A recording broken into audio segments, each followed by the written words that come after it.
You talk about performance without a purpose, MHM. What's that? Let's say you have no races. Let's say you have no classes, no nothing. There's no purpose in your life. You know people need to have purpose to get up. They need purpose to perform. You need to get to a point in your life where there's nothing on the docket. There's no 5K. There's no I'm going to get into school to be this or that and still perform to the highest level. If you're not constantly performing without purpose, you're not going to be ready when the time comes. It's this magical thing, purpose, that we're all looking for. But what's funny about it all is that we need these things to perform, but we don't take a second to realize the purpose is always there. The purpose never leaves us because the very purpose is you. You are always the purpose. When I'm putting that work in and doing the reps, like that's when I'm actually my most in flow and enjoying myself the most.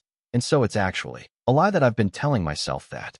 Like once the presentation goes well, I'll feel good, because in some ways now I feel like when the presentation happens, I'll be disappointed because I won't get to do this anymore. I'll have to find something else to pick as a target so that I can get back into my Rocky cut scene. And so I think that has taken some time and I've gotten better at it. I really do think I've gotten a lot better at it. I'm at least recognizing, because the more times I've had W's and then realized that right afterwards I felt nothing. I had to think back of like, what are the things that I enjoyed most in my life? And it's always in pursuit. And I'm like, well, then why don't I set something really big, really far, so I can be in pursuit for the longest period of time possible? And that's where I think a lot of people from the outside, they cast their expectations of life onto me and say, I wouldn't live my life that way. You're always working, you're always doing these things. But it's like I'm actually always spending my time in pursuit. Because in pursuit is my button for enjoyment. There's this awesome quote by, I think, Jim Carrey, and it goes, I wish for the world to realize all of their dreams so that they can realize they don't make them complete. And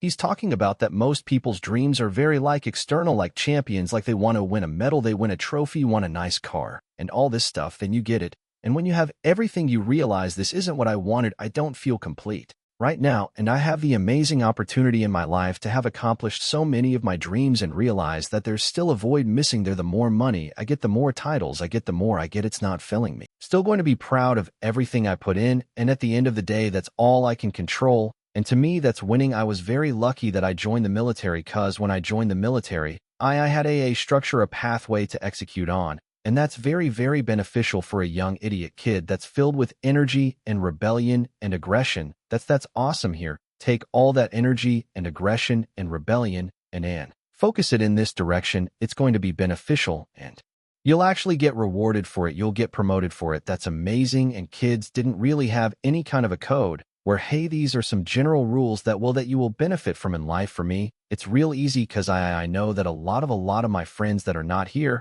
and that's all I need to know. And I mean, I think about that every day. So for me personally, there's no lack of urgency when I wake up in the morning to think, oh, don't worry, I got all the time in the world, because I know I don't, and I'm lucky to be here, and I'm going to try and live in a way that will at least do justice for my friends that aren't here. One of the things for people who are not where they want to be is that they have pain, like oodles of pain. And I remember when I was starting out, I was looking for passion. I was looking for purpose. I was like, I just want to find something that I'm motivated by. But it's the cat and the cheese. It's like we're looking for cheese, but we have all these cat behind us. And all we have to do is, and remember that they're behind us and chasing us.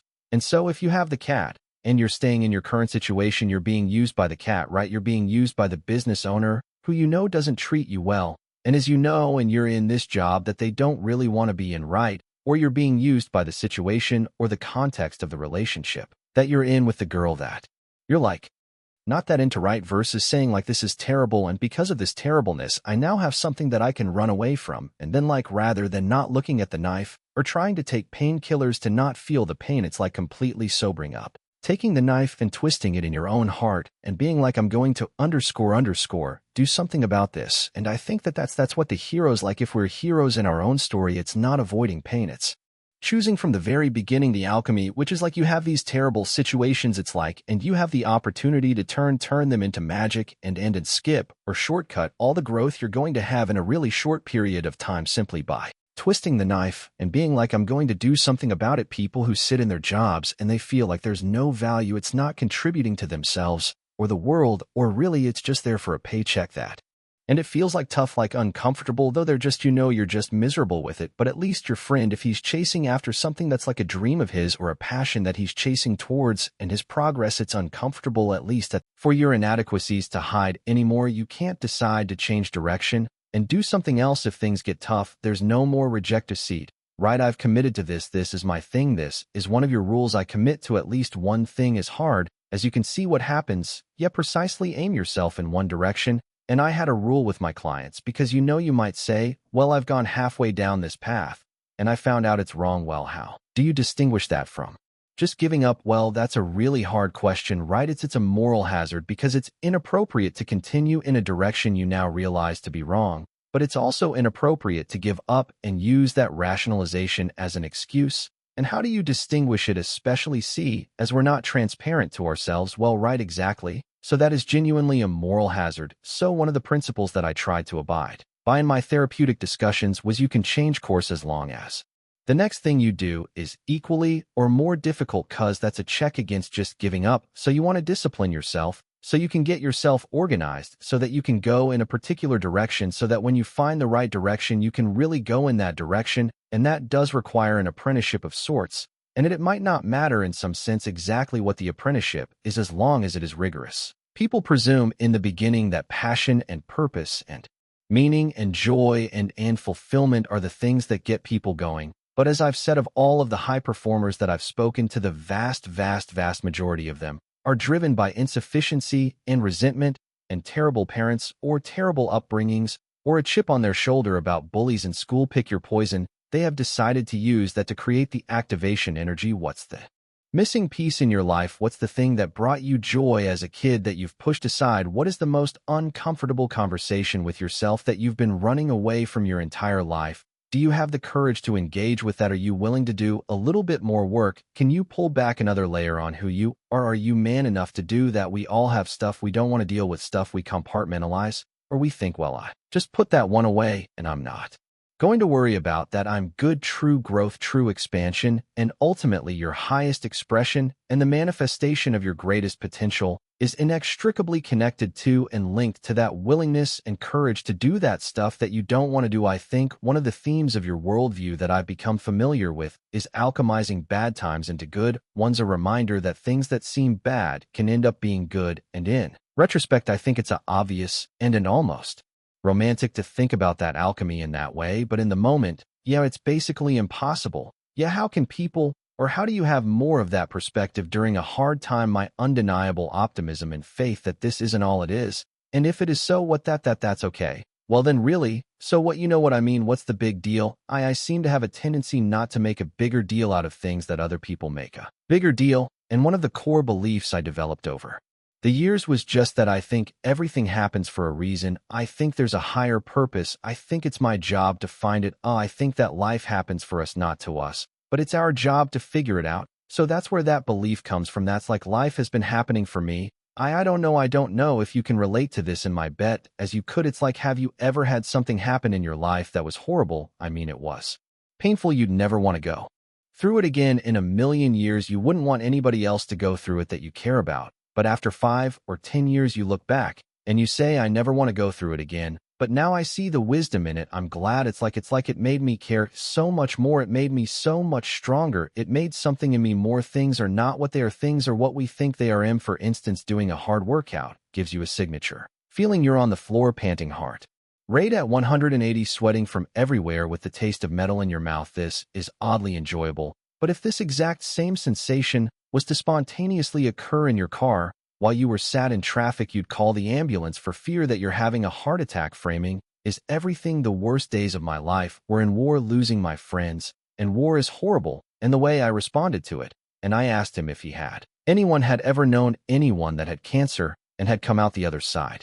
And he said yes. And I said, oftentimes those people say I wouldn't wish it on anybody, but I'm glad it happened to me, because it gave me such a better perspective about life and about value and about the fragility of life and all those things. And that's the way I feel about combat. I don't wish it on anybody, but I wouldn't give it up. I wouldn't trade it for anything. And so I think what you're talking about is a great way of looking. I suffered, I usually got better outcomes, and you feel good about yourself because you suffered, you worked for it, you earned. So the lead indicator of what would be a lagging measure, the lead indicator was suffering, the lagging measure would be success. Then this is the thing that I did, I short-cued the success part and went straight to the suffering part. And if success came without suffering, I felt like it wasn't worthy, I felt like I hadn't worked hard enough to get it. Nothing is going to be worthwhile that doesn't come with an associated amount of discomfort, therefore. But when you start to feel friends around you and the people that you used to be able to speak a common language with start to push back and start to make the quips of, oh, not drinking tonight.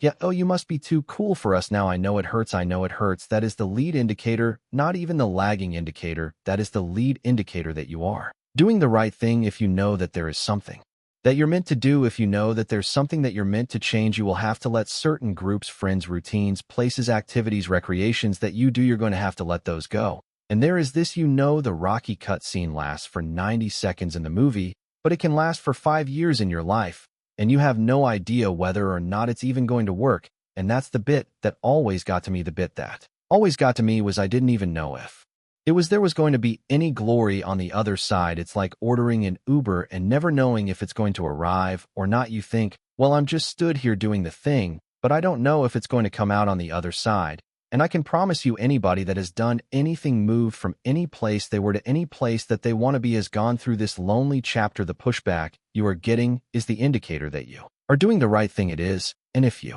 reframe the distaste that you get from other people as the same as that, because they're projecting the things that they know they should be doing that you are doing that they're not doing, and you remind them of that. If everything is easy in life, if everyone loves what you're going to do, and you have no enemies, you have no opposition, nothing to resist, you're just going to be mush, you're not going to amount to anything, you're not going to be able to push yourself. You know, I could be a to change of all. Muhammad Ali said, if I didn't have Joe Frazier around, I would not have become the great boxer that I am. I mean, he would have been a great boxer anyway, but a nemesis like Joe Frazier put me on a much higher level, because I know every __ ain't going to do what I'm going to do. This is how you level up. That's how you level up. I know there's a whole bunch of people with that right there that fires me up, that makes me __ happy. What you just said, that brings joy to my life right there. Why? Because I know there's so many people that have the ability and just refuse to get off that couch, refuse to study a few more hours, refuse to go deeper, to go further. And that's where I gain the advantage. It's so easy to be great nowadays, my friend, because most